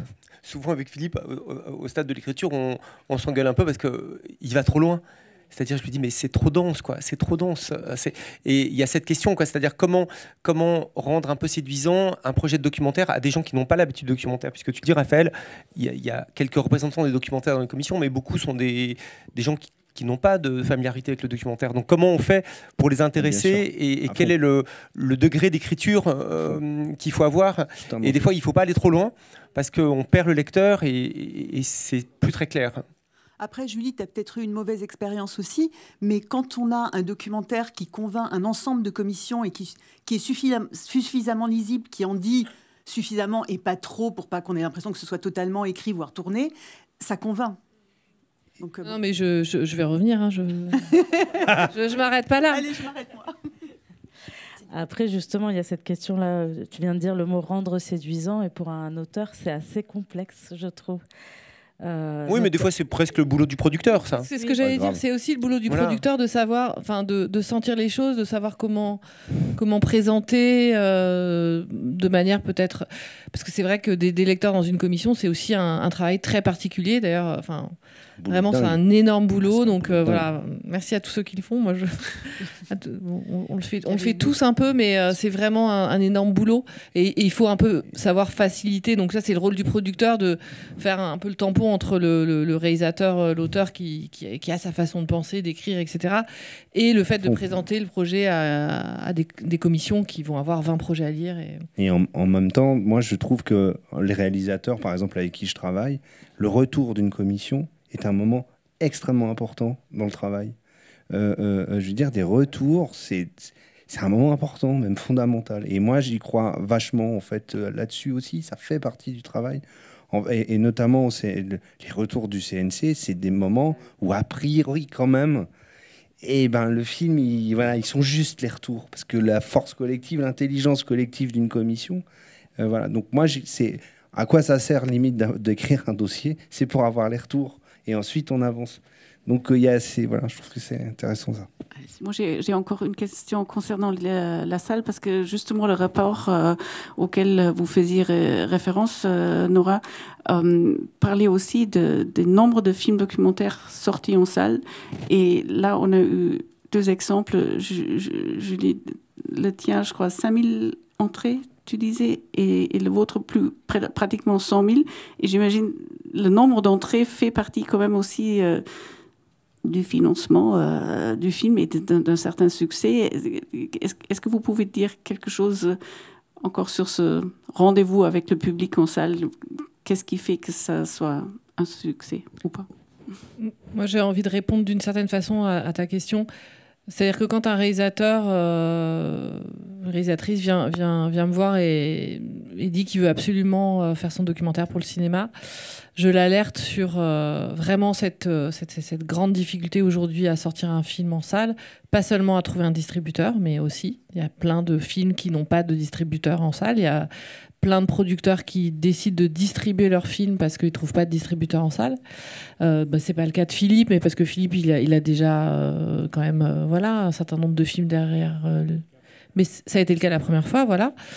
Que avoir 5000 personnes dans les salles, ça veut dire parfois accompagner le film.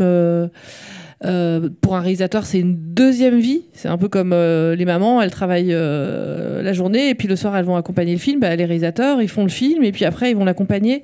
Des fois, il y a des réalisateurs. Et ils ont des enfants aussi, voilà. Ouais. Donc moi, je les alerte là-dessus. Et que parfois, avoir une chaîne de télé, d'abord, c'est aussi des regards importants pour nous. C'est aussi des gens qui croient à des projets. Et c'est au final parfois un public plus large.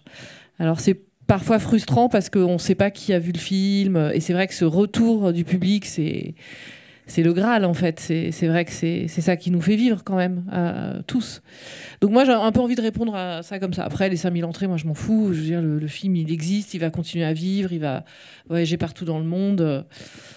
Et voilà, je sais plus comment t'as dit, il rend comme un champ d'olivier. Moi, ce que je dirais, dans le cadre qui nous occupe avec Philippe, donc sur cette forme de documentaire musical, c'est que si vous voulez, il y a quand même une chose qui est à un moment donné assez incroyable sur Les Indes galantes, c'est de se dire, on a amené cet opéra de Rameau dans des salles de cinéma, dans toute la France, et comme on a pu amener d'autres musiques et le travail de certains artistes, et là il y a quand même un peu le sentiment de se dire, à l'endroit où on est, au fond, on arrive à être acteur de cette question de démocratisation culturelle. C'est-à-dire que la question est toujours celle-ci, c'est toutes les institutions, les théâtres, les opéras.